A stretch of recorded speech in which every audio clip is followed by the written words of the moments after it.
apa kabar? Bertemu lagi bersama saya, Reva Regam Santika, dalam channel Reva Cemil Belajar. Dalam pertemuan kali ini, Reva akan sharing materi tentang pengantar sistem kendali. Dalam video pertemuan kali ini, saya akan membahas tentang konsep fuzzy logic yang merupakan pembahasan di modul pemrograman sistem kendali. Namun, sebelum kita mulai belajar, Reva ingin mengucapkan terima kasih sudah pilih video ini. Jangan lupa untuk subscribe dan like video aku, aktifkan lonceng notifikasi supaya kamu bisa jadi yang pertama tahu video terbaru aku. Tujuan pembelajarannya adalah nantinya kalian akan mendapatkan pengetahuan tentang penggunaan metode fuzzy dan memahami penggunaan metodologi fuzzy logic dalam kontrol input dan output sistem. Pengenalan fuzzy logic. Apa sih fuzzy logic itu? Logika fuzzy merupakan suatu logika yang memiliki nilai kekaburan atau kesamaran fuzziness antara benar atau salah. Atau logika fuzzy adalah suatu cara yang tepat untuk bisa memetakan suatu ruang input ke dalam suatu ruang output. Pencetus dan pemasarnya adalah dari University of California, Berkeley. Beliau adalah Profesor Lotfi Azadeh yang memasarkan ide tentang cara mekanisme pengolahan atau manajemen ketidakpastian yang kemudian dikenal dengan logika fuzzy. Logika fuzzy pertama kali dikembangkan tahun 1965 tentang teori himpunan fuzzy oleh seorang profesor ilmuwan Amerika Serikat berkebangsaan Iran. Meskipun logika fuzzy dikembangkannya di Amerika, tapi lebih populernya di Jepang. Karena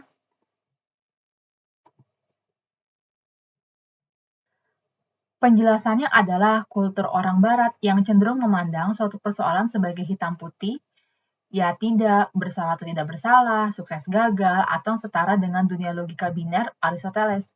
Sedangkan kultur orang timur lebih dapat menerima dunia abu-abu atau fuzzy. Logika fuzzy memungkinkan nilai keanggotaan antara 0 dan 1, tingkat keabuan dan juga hitam dan putih, dan dalam bentuk linguistik konsep tidak pasti seperti sedikit, lumayan, dan juga sangat. Apa sih keunggulan dari fuzzy logic? Yang pertama adalah mudah dimengerti. Konsepnya mudah dimengerti karena menggunakan konsep matematis yang mendasari penalaran fuzzy yang sangat sederhana dan mudah dimengerti. Karenanya, semua integrasi tidak selalu tentang benar dan salah, tetapi di situ dinilai adalah threshold-nya untuk menentukan suatu nilai A, apakah bagian dari A atau bagian dari B. Kemudian yang kedua adalah logika fuzzy yang sangat fleksibel, artinya mampu beradaptasi dengan perubahan-perubahan dan ketidakpastian. Yang ketiga adalah logika fuzzy memiliki toleransi terhadap data yang tidak tepat atau yang dirasa kurang tepat atau diragukan, semisal data tersebut apakah masuk ke golongan mana. Kemudian yang keempat adalah logika fuzzy mampu mensistemkan fungsi-fungsi non-linear yang sangat kompleks. Jika sebelumnya kalian belajar di matriks dan transformasi linear, yang non-linear ini implementasinya pada saat kalian dulu belajar kalkulus, yang sekarang ada implementasinya juga dalam ilmu komputer. Yang kelima adalah mampu membangun dan mengaplikasikan pengalaman tanpa harus melakukan proses perhatian. Ini berarti fuzzy logic dapat langsung dideteksi dan mengenal apa yang harus dilakukan, tidak seperti jaringan secara tiruan yang memerlukan proses pengenalan terhadap suatu barang, lalu melakukan pembelajaran sendiri. Kemudian yang keenam itu adalah dapat bekerja sama dengan teknik kendali. Ini mampu untuk diaplikasikan pada teknik-teknik kendali secara konvensional sehingga dapat diimplementasikan dalam fuzzy logic. Penerapan aplikasi dengan konsep fuzzy. Contohnya dalam mesin cuci. Nah, si fuzzy ini pada mesin cuci mengendalikan kualitas dan kuantitas kotoran, jenis kain, ukuran beban, mengatur siklus cuci, dan jumlah deterjen yang dipakai. Sedangkan jumlah air yang ada pada mesin cuci diukur dengan menggunakan sensor cahaya. Yang kedua adalah mobil matic pada saat berpindah gigi dengan menggunakan fuzzy. Yang ketiga adalah kereta bawah di tanah di Jepang, Sendai, yang mengontrol pemberhentian otomatis pada area tertentu di mana kereta ini tidak menggunakan masinis, di mana proses pemberhentiannya dan jalannya otomatis berdasarkan remote yang terpusat dan juga menggunakan fuzzy. Yang keempat adalah di bidang kedokteran. Contohnya adalah untuk diagnosa penyakit. Misalnya diagnosa penyakit pada pneumonia seperti lambat, normal, dan cepat, atau ilmu kedokteran dan biologi seperti sistem diagnosis berdasarkan pada logika fuzzy. Kemudian di bidang manajemen, sebagai contoh misalkan untuk pengambilan keputusan yang otentik dan objektif, semisal misalkan konsultan manajemen konstruksi dan berdasarkan dengan nilai-nilai kriteria yang diinginkan untuk memuaskan bagi owner. Dan untuk game, mungkin pernah dengar game NPC, non-playable character, di mana mampu mengendalikan emosi dari teks berbahasa Indonesia, sekaligus mampu untuk menanggapi perilaku sesuai dengan jenis emosinya. Untuk mendapatkan kemampuan perilaku layaknya manusia, digunakan klasifikasi teks sebagai penentu jenis emosi dan logika fuzzy sebagai penentu perilaku dari NPS sesuai dengan jenis emosinya. Dasar fuzzy logic. Dasar fuzzy logic di persamaan sebelah kiri dikenal dengan logika Cripps yang dikenal dengan 1 dan 0. Jika 1 dikenal sebagai diterima keanggotaannya. Jika 0 berarti tidak diterima keanggotaannya. Oke, maka sudah dikatakan X bukan elemen dari A.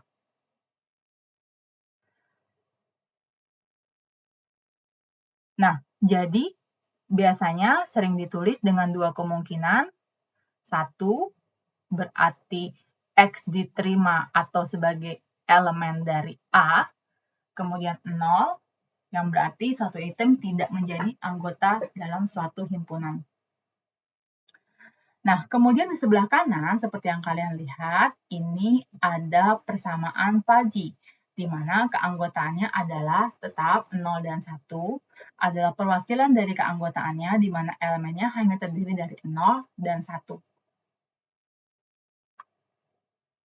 Berikutnya adalah persepsi. Nah, persepsi di sini kalian bisa lihat ini adalah persepsi dari Cripps dan ini adalah fuzzy. Nah, dari Cripps ini, ya, ini terdiri dari disk, tabung panjang, tabung pendek. Kalau di logika Cripps, ini berarti dia berdiri sendiri. Akan tetapi, jika di fuzzy, mereka punya irisan yang menyatakan bahwa mereka memiliki kesamaan. Oleh karena itu, mereka memiliki irisan. Ya, ada disk, silindris, kemudian ada rod di sini. Ya, di sini mereka punya kesamaan yang tergantung pada threshold-nya masing-masing. Nah, kemudian untuk classical set dan fuzzy set. Yang di sebelah kiri ini adalah classical. Seperti yang kalian lihat di sini, kalau ada berarti ada himpunan A, ya, A terdapat pada anggota dari himpunan A, ini A-nya adalah semestanya, dan B itu adalah komplement karena dia berada di luar, oke, dari himpunan A, ya, dari himpunan A yang di dalam sini. Nah, jika di fuzzy, ada yang disebutnya sebagai C. Nah, si C ini ya berada di antara A dengan B. Oke, di mana kalau si C ini, kalau di dalam klasikal berarti dia di dalam garis tipis ini. Tapi karena di dalam fuzzy dia memiliki nilai, maka nilai dari elipsnya ini menjadi lebih lebar. Nah,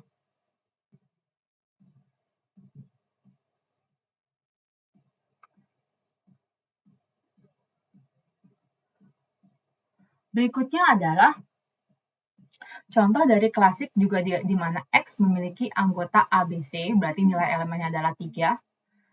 Nah, di sini sehingga kita bisa lihat dari kombinasinya, maka Px dimulai dari 0, A, B, C, A, B, A, C, B, C, A, B, C.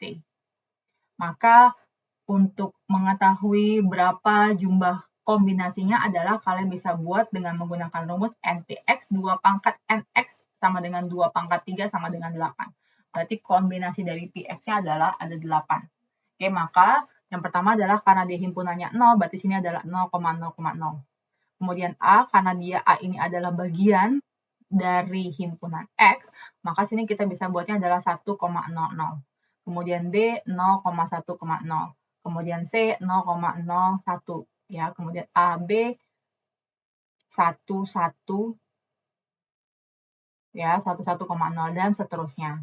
Oke, jadi setiap memiliki ada atau nilai keanggotaannya di dalam himpunan tersebut, maka diberi nilainya adalah 1.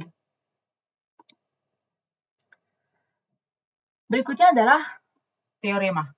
Di sini berlaku teorema yang berada pada logika matematika, di mana terdiri dari union atau gabungan, himpunan A dan himpunan B adalah sebuah himpunan yang anggotanya merupakan anggota A atau juga anggota B. Kemudian intersection, ini berarti adalah himpunan A irisan dari himpunan B. Oke.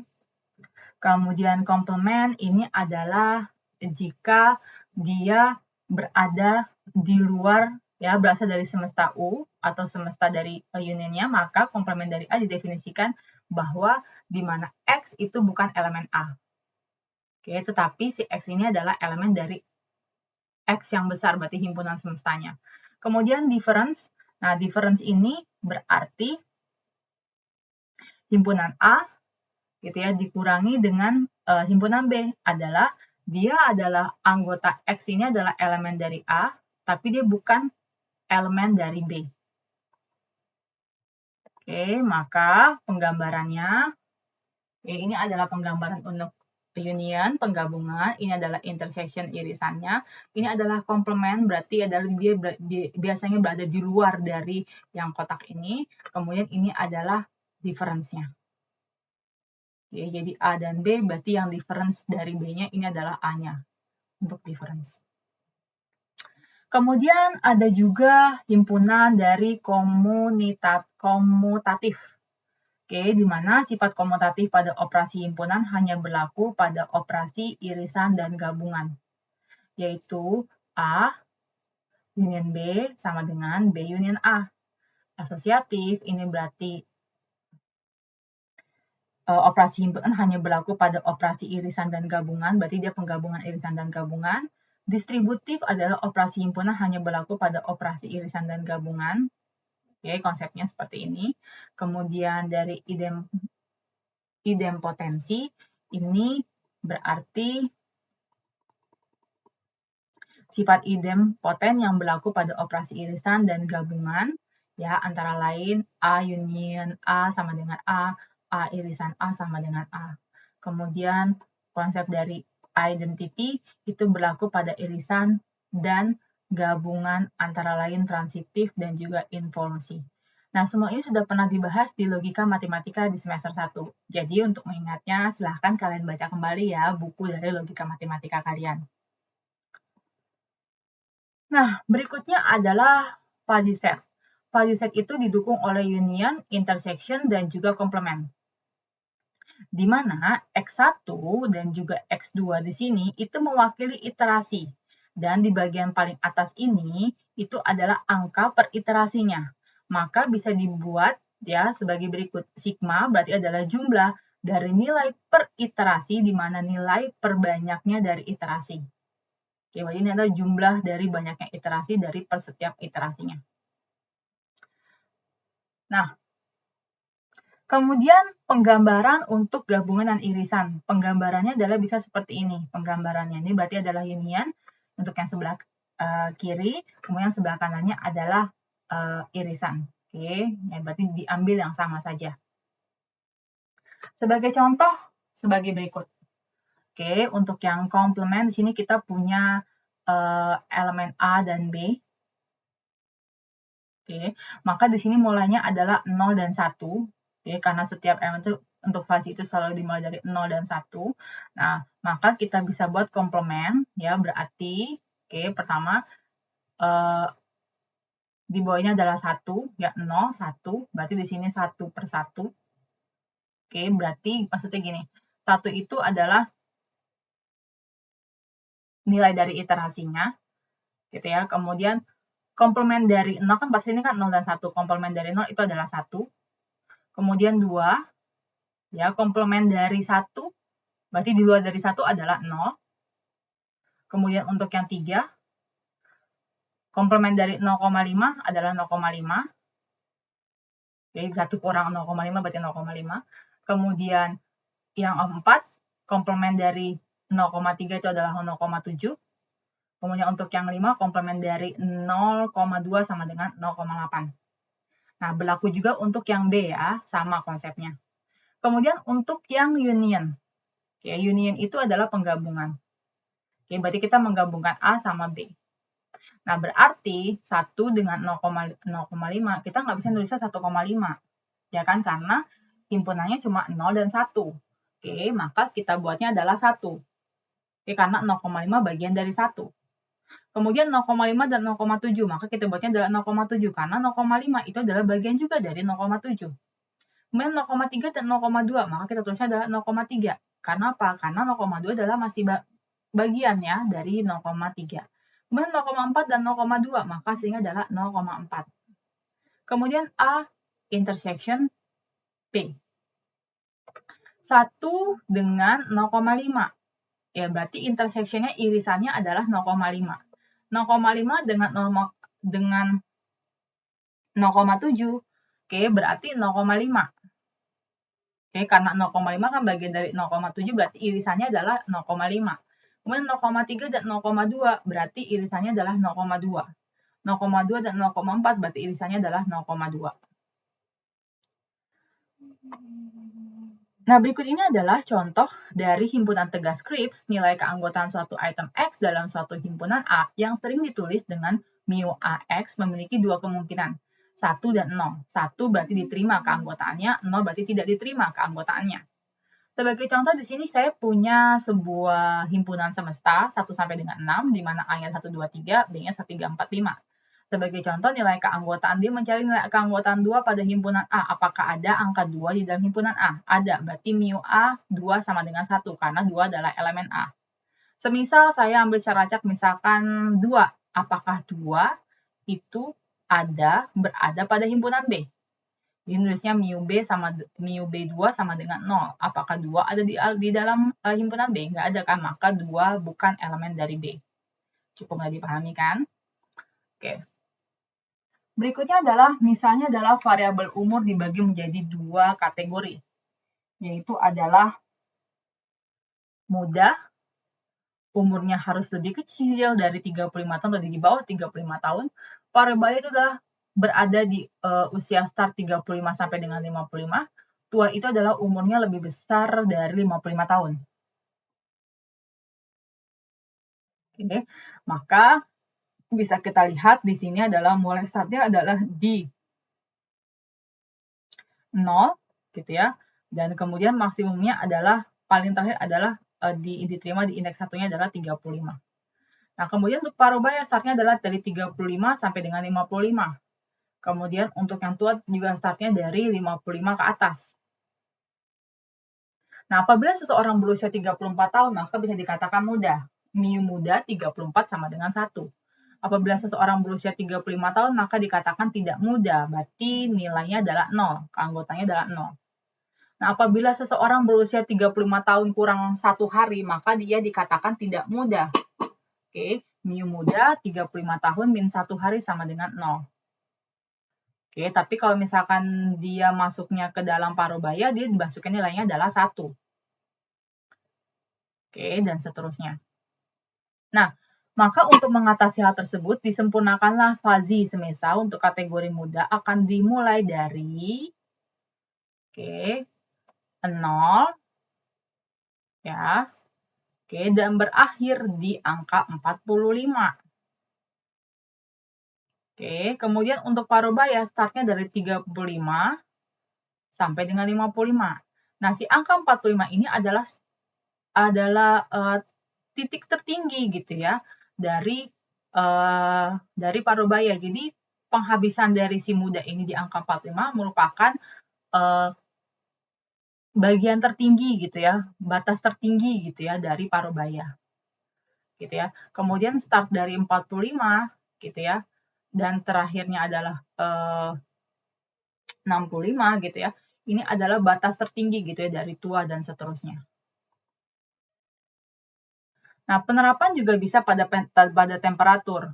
Misalkan dingin startnya adalah dari 0 sampai dengan 20.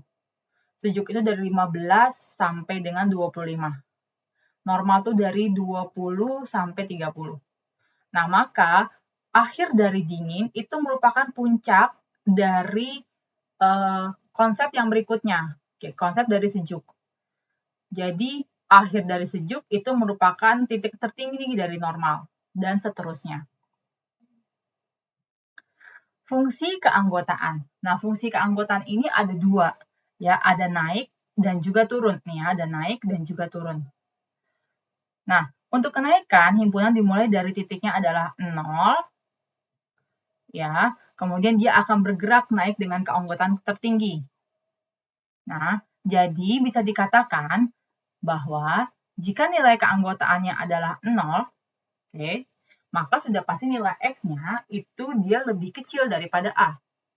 Tapi misalkan dia berada di antara tengah-tengah, gitu ya, batas tengah-tengah, dan kita tidak tahu berapa nilainya, maka kita bisa menggunakan nilai keanggotaannya adalah X min A dibagi B min A, itu berarti dengan kondisinya A-nya ini pasti lebih kecil daripada X.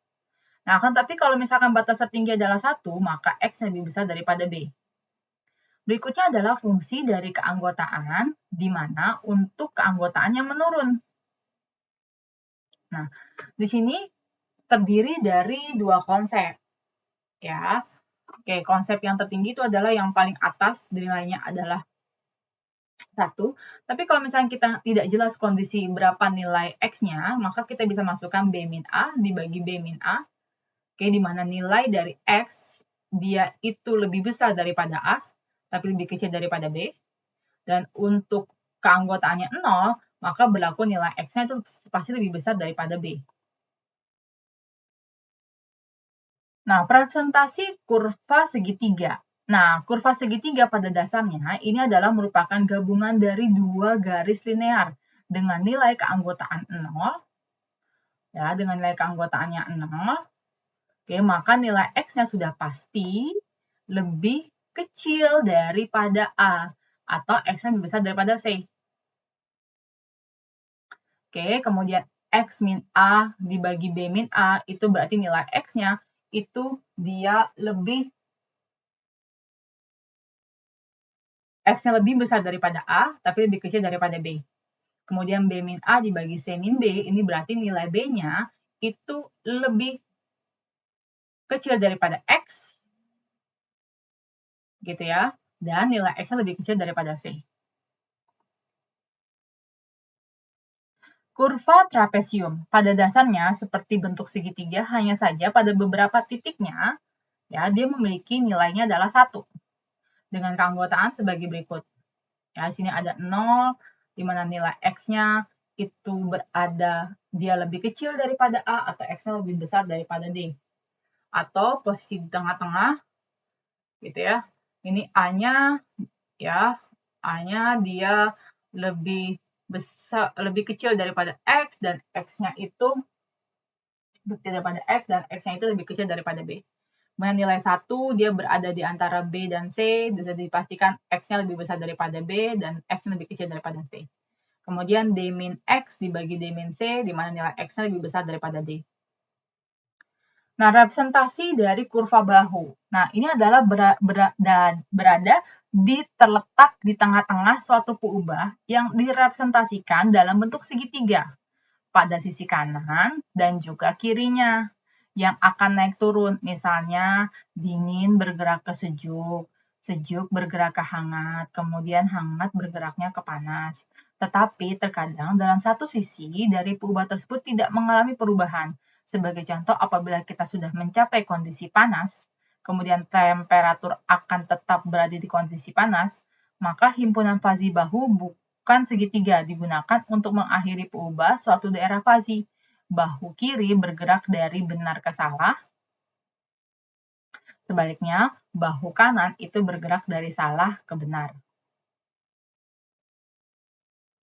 Berikutnya adalah representasi kurva S. Nah, representasi kurva S ini adalah memiliki nilai kenaikan atau penurunan yang tak linear. Ada dua representasi loh untuk kurva S. Ada pertumbuhan dan juga ada penurunan. Di mana nilai keanggotaannya adalah dimulai dari 0, ya, atau alfa, Kemudian nilai keanggotaan yang lengkap itu adalah gamma di titik 1. Kemudian untuk yang beta atau crossover adalah titik yang memiliki domainnya adalah 50% benar. Nah, representasi kurva S pertumbuhan. Oke, maka di sini bisa kita lihat bahwa dia bergerak dari sisi paling kiri ke atas. Dengan nilai keanggotaan 0, ya, di sisi paling kanan. Oke, kemudian dengan nilai keanggotaan 1 itu berarti di posisi kanan, 0 itu di posisinya paling kiri.